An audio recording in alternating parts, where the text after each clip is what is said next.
लड़की को बस नींद नहीं आ रही थी, इसलिए उसने खिड़की खोलकर थोड़ा ताजी हवा लेने का सोचा, लेकिन जैसे ही उसने बाहर देखा तो वह डर से सन्न रह गई। रात के 3 बजे होने के बावजूद आसमान दिन की तरह चमक रहा था। जब उसने खिड़की पर लगी पट्टियों के बीच से ध्यान से देखा तो दूर कहीं एक अजीब सी सफेद रोशनी दिखाई दी। कुछ ही पलों में वह रोशनी तेजी से फैलने लगी और उसकी चमक इतनी तेज थी कि वह अपनी आंखें तक नहीं खोल पाई। शुरुआत में एना ने इसे कोई खास बात नहीं समझा। उसे लगा कि शायद यह इस इलाके की कोई प्राकृतिक घटना होगी। यही सोचकर वह वापस बिस्तर में जाकर सो गई, लेकिन उसे बिल्कुल अंदाजा नहीं था कि एक भयानक आपदा चुपचाप दुनिया पर टूट चुकी है। अगली सुबह उसका बॉयफ्रेंड जॉन उसे जगाने आया। दोनों हजारों किलोमीटर दूर घूमने के लिए यहाँ आए थे, लेकिन जब वे नाश्ता करने के लिए होटल के रेस्टोरेंट में पहुंचे तो यह देखकर हैरान रह गए कि वहाँ एक भी इंसान मौजूद नहीं था। दोनों ने सोचा कि शायद आज कर्मचारियों की छुट्टी होगी, इसलिए वे बाहर कुछ खाने का फैसला करते हैं। लेकिन जैसे ही वे होटल से बाहर निकलते हैं तो उनके होश उड़ जाते हैं। सुबह के 10:30 बज चुके थे, फिर भी पूरी सड़क सुनसान पड़ी थी। न कोई इंसान दिखाई दे रहा था और न ही कोई गाड़ी चल रही थी। चारों तरफ ऐसा सन्नाटा था जो किसी को भी डरा दे। फिर भी दोनों ने इसे गंभीरता से नहीं लिया। उन्हें लगा कि शायद शहर में कोई बड़ा कार्यक्रम हो रहा होगा और सभी लोग वहीं गए होंगे। लेकिन जैसे जैसे वे आगे बढ़ते गए उन्हें एहसास होने लगा कि मामला कुछ ज्यादा ही अजीब है। सड़कों पर सिर्फ इंसान ही नहीं बल्कि जानवर तक गायब थे। घबराकर वे शहर के सबसे भीड़-भाड़ वाले इलाके में पहुंचते हैं, लेकिन वहां भी एक भी व्यक्ति नजर नहीं आता। दोनों जोर जोर से लोगों को आवाज लगाते हैं, लेकिन कोई जवाब नहीं मिलता। ऐसा लग रहा था मानो पूरी आबादी अचानक हवा में गायब हो गई हो। अगर शहर में कोई कार्यक्रम हो भी रहा होता तो कम से कम उसके पोस्टर या विज्ञापन कहीं न कहीं दिखाई देते। उलझन में पड़े दोनों शहर के सबसे बड़े सुपरमार्केट में पहुंचते हैं। उन्हें उम्मीद थी कि वहां जरूर कोई मिलेगा, लेकिन वहां का नजारा देखकर उनका दिल बैठ जाता है। न कोई ग्राहक दिखाई देता है और न ही कोई कर्मचारी। इसके बाद वे कई और सुपरमार्केट में जाकर देखते हैं, लेकिन हर जगह वही हाल होता है। हार न मानते हुए वे गली गली घूमकर लोगों को तलाशते हैं, लेकिन आधे से ज्यादा शहर छान मारने के बावजूद उन्हें किसी इंसान का नामो निशान नहीं मिलता। आखिरकार वे पास के एक बार में पहुंचते हैं। वहां की सभी कुर्सियां और मेजें बिल्कुल करीने से सजी हुई थी। इससे साफ था कि पिछली रात बार बंद होने के बाद कोई भी वहां नहीं आया था। यह रहस्यमय स्थिति एना को पूरी तरह तोड़ देती है। तभी जॉन को टीवी न्यूज का ख्याल आता है। उसे लगता है कि इतनी बड़ी घटना हुई है तो खबरों में इसकी चर्चा जरूर हो रही होगी। लेकिन जब वह उत्साह से टीवी चालू करके न्यूज चैनल लगाता है तो स्क्रीन पर सिर्फ सफेद शोर दिखाई देता है। निराश होकर दोनों बार से बाहर निकल आते हैं। अब उनके ऊपर एक और बड़ा सवाल मंडरा रहा था कि आखिर दुनिया के सारे लोग कहाँ गायब हो गए। अगर किसी वायरस ने सबको मार दिया होता तो कम से कम लाशें तो दिखाई देती, लेकिन यहाँ तो ऐसा लग रहा था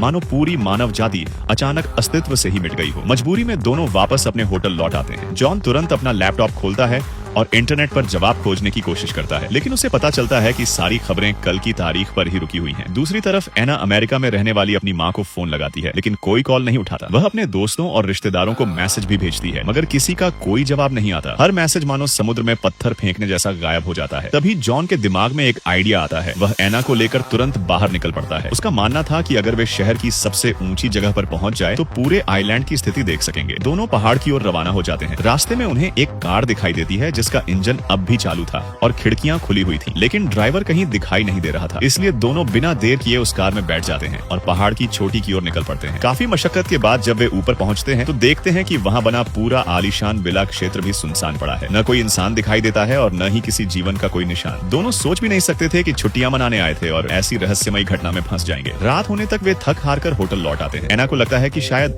वे किसी लंबे और डरावने सपने में फंसे हुए हैं। शायद एक रात की नींद के बाद सब कुछ पहले जैसा हो जाएगा, लेकिन अगली सुबह जब उनकी आंख खुलती है तो कुछ भी नहीं बदलता। दुनिया अब भी उतनी ही सुनसान और खामोश थी। ऊपर से कंप्यूटर नेटवर्क भी बंद हो चुका था, क्योंकि उसकी देखभाल करने वाला कोई नहीं बचा था। अब एना के मन में बस एक ही बात थी कि किसी तरह इस जगह से निकल जाए, लेकिन जॉन भी पूरी तरह बेबस था। फिलहाल उनके पास पेट भरने और जिंदा रहने के अलावा कोई रास्ता नहीं था। इसके बाद दोनों एक सुपरमार्केट पहुंचते हैं। वहां की भरी हुई अलमारियों को देखकर वे बिना पैसे दिए जितना सामान उठा सकते थे उठा लेते हैं। कुछ ही देर में उनकी कई शॉपिंग ट्रॉलियां सामान से भर जाती हैं। जब पुरानी कार में इतना सामान नहीं समाता तो जॉन एक शोरूम से एक शानदार एसयूवी निकाल लाता है, लेकिन इतना सारा सामान होटल के छोटे फ्रिज में रखना संभव नहीं था। इसलिए दोनों शहर की सबसे शानदार और आलीशान हवेली में जाकर रहने लगते हैं। एना ने कभी सपने में भी नहीं सोचा था कि वह इतनी बड़ी लग्जरी हवेली में रहेगी और अमीरों जैसी जिंदगी जी पाएगी। शुरुआत में उसे यह सब अजीब लगता है, लेकिन जब वह अपने बॉयफ्रेंड को उस विशाल घर में मस्ती करते देखती है तो धीरे धीरे वह भी इस नई हकीकत को स्वीकार कर लेती है। फिर दोनों महंगे ब्रांडेड कपड़ों की दुकानों से ढेर सारे कपड़े उठाते हैं। रोजमर्रा के सामान से बैग भर लेते हैं और रात को बार में जाकर खुलकर मजे करते हैं। अब उन्हें लगता था कि पूरी दुनिया उनकी है। दोनों बेफिक्र होकर जिंदगी का आनंद लेने लगते हैं, लेकिन उन्हें नहीं पता था कि यह सपनों जैसी जिंदगी अपने भीतर एक बहुत बड़ा खतरा छिपाए बैठी है। एक दिन वे हमेशा की तरह सुपरमार्केट में सामान लेने पहुंचे। मौज मस्ती में पूरी तरह डूब चुका जॉन शॉपिंग ट्रॉली के अंदर खड़ा होकर उसे रेसिंग कार की तरह घुमाने लगा, लेकिन अचानक ट्रॉली का संतुलन बिगड़ गया और वह जोरदार तरीके से टकरा गई। हादसे में जॉन की बांह पर गहरा कट लग गया। यह देखकर एना बुरी तरह घबरा गई। उसने तुरंत उसकी मरहम पट्टी की और उसे सख्त चेतावनी दी कि वह दोबारा ऐसी हरकत कभी न करे। एना ने कहा कि शायद अब दुनिया में उनके अलावा कोई इंसान बचा ही नहीं है। अगर चोट गंभीर हो गई या उसमें संक्रमण फैल गया तो उनका इलाज करने के लिए कोई डॉक्टर भी नहीं होगा। लेकिन जॉन को लगा कि एना बेवजह बात को बढ़ा रही है। उसके मुताबिक ये सिर्फ थोड़ा सा मनोरंजन था और इसमें इतना परेशान होने वाली कोई बात नहीं थी। इसी बात को लेकर दोनों के बीच जोरदार बहस हो गई। हालांकि बाद में शांत होने पर जॉन को अपनी गलती का एहसास हुआ। वह फूलों का गुलदस्ता लेकर एना के पास पहुंचा और माफी मांगी। उसने वादा किया कि आगे से वह ज्यादा सावधानी बरतेगा और बिना सोचे समझे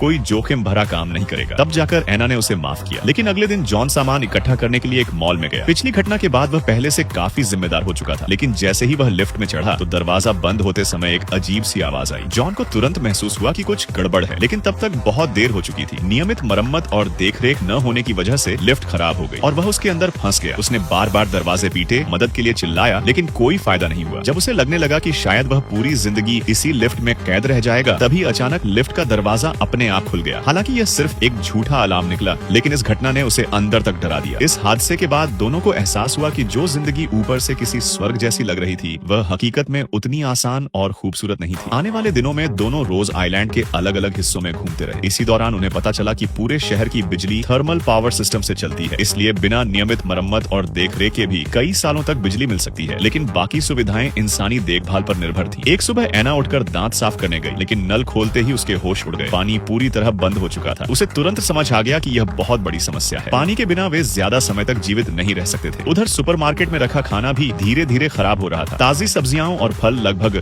खत्म हो चुके थे। अगर वे लंबे समय तक सिर्फ जमे हुए पैकेट वाले खाने पर निर्भर रहते तो उनकी सेहत पर बुरा असर पड़ना तय था। जीवित रहने का कोई रास्ता खोजने के लिए दोनों कार लेकर शहर से दूर निकल पड़े। पूरा दिन भटकने के बावजूद उन्हें सिर्फ एक क्रैश हुआ विमान का मलबा मिला। शाम ढलने लगी थी, इसलिए मजबूरी में उन्होंने उसी विमान के अंदर रात बिताने का फैसला किया। अगली सुबह शहर लौटने के बाद जॉन ने तय किया कि अब हाथ पर हाथ धरे बैठने से कुछ नहीं होगा। वह सीधे सुपरमार्केट गया और वहां से कई तरह के पाइप इकट्ठा किए। फिर अपनी भौतिकी की जानकारी का इस्तेमाल करके जॉन ने पानी निकालने और खींचने का एक जुगाड़ू उपकरण बनाया। जॉन का मानना था कि अगर वे कुछ सब्जियां उगाना शुरू कर दें तो खाने की समस्या काफी हद तक हल हो सकती है। उसे पूरा यकीन था कि हालात धीरे धीरे बेहतर हो जाएंगे। एक दिन घूमते घूमते दोनों एक फूलों की दुकान में पहुंचे, लेकिन अंदर का नजारा देखकर उनका दिल बैठ गया। फर्श पर सूखे पत्ते बिखरे पड़े थे और सारे पौधे मुरझाकर मर चुके थे। ये नजारा देखकर एना फिर से उदास हो गई। उसे लगा कि शायद एक दिन उनका हाल भी इन सूखे पौधों जैसा ही हो जाएगा। फिर भी हार न मानते हुए दोनों ने आगे तलाश जारी रखी। इस बार वे पहले से भी ज्यादा सुनसान और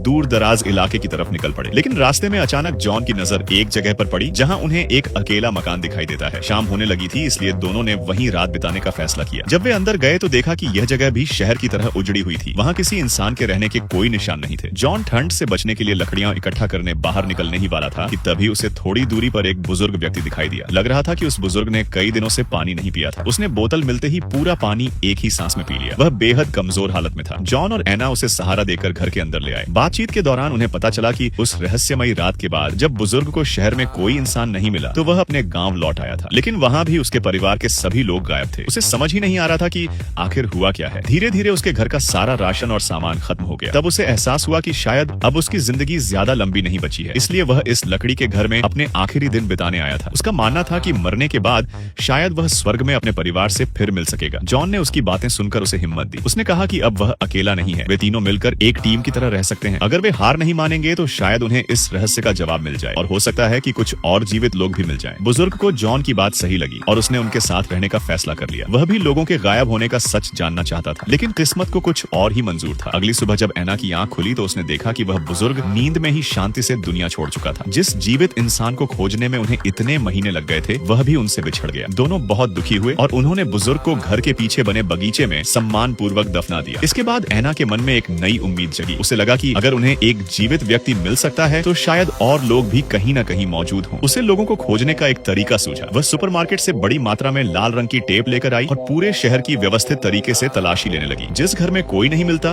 उसके दरवाजे पर वह लाल टेप लगाकर निशान बना देती, ताकि दोबारा उसी जगह समय बर्बाद न हो। लगातार एक हफ्ते तक शहर के कोने कोने की तलाश करने के बाद उसे एक कड़वी सच्चाई का सामना करना पड़ा। शायद सचमुच पूरी दुनिया में सिर्फ वही दोनों बचे थे। समय बीता गया और देखते ही देखते कई महीने गुजर गए। एक दिन ऐना पुरानी तस्वीरें देख रही थी। उन तस्वीरों को देखकर उसके परिवार की यादें ताजा हो गईं। उसके दिल में गहरा खालीपन भर गया। वह हर पल अपने प्रियजनों को याद करती रहती थी। अब उसके भीतर उम्मीद लगभग खत्म हो चुकी थी। अगली सुबह जब जॉन की नींद खुली तो उसे मेज पर कुछ तस्वीरें रखी मिली। वह उन्हें यूं ही देखने लगा, लेकिन थोड़ी देर बाद उसे कुछ अजीब महसूस हुआ। तस्वीरों में ऐना का चेहरा धीरे धीरे बदलता दिखाई दे रहा था। शुरुआती तस्वीरों में वह मुस्कुरा रही थी, लेकिन बाद की तस्वीरों में उसकी उदासी साफ दिखाई दे रही थी। जॉन को तुरंत चिंता हुई। वह फौरन कार लेकर ऐना को खोजने निकल पड़ा। उसने शहर का बड़ा हिस्सा छान मारा, लेकिन उसका कहीं पता नहीं चला। तभी उसे वह गर्म पानी का झरना याद आया, जहाँ ऐना अक्सर जाया करती थी। वह पूरी रफ्तार से वहाँ पहुंचा। जैसे ही उसने वहाँ ऐना की कार देखी तो उसका दिल बैठ गया। वह भागते हुए झरने तक पहुंचा, लेकिन वहाँ जो उसने देखा उससे उसकी दुनिया ही टूट गई। ऐना पानी में बिना किसी हरकत के तैर रही थी। जॉन तुरंत पानी में कूद गया और उसे बाहर निकालने की कोशिश की, लेकिन तब तक बहुत देर हो चुकी थी। ऐना अब इस दुनिया में नहीं रही थी। अब जॉन पूरी तरह अकेला रह गया था। अपनी प्रेमिका को खोने के बाद उसके भीतर जीने की इच्छा भी खत्म हो गई। निराशा में डूबकर उसने भी अपनी जिंदगी खत्म करने की कोशिश की, लेकिन पानी में डूबते समय होने वाली घुटन और जीवित रहने की स्वाभाविक इच्छा ने उसे ऐसा करने से रोक दिया। आखिरकार वह किसी तरह बाहर निकल आया। इसके बाद उसने ऐना के निर्जीव शरीर को उठाया और उसे हरी घास के बीच लिटा दिया, मानो उसे प्रकृति की गोद में सुला रहा हो। अब उसके सामने सिर्फ एक ही सच्चाई बची थी कि एक ऐसी दुनिया जहाँ वह पूरी तरह अकेला था।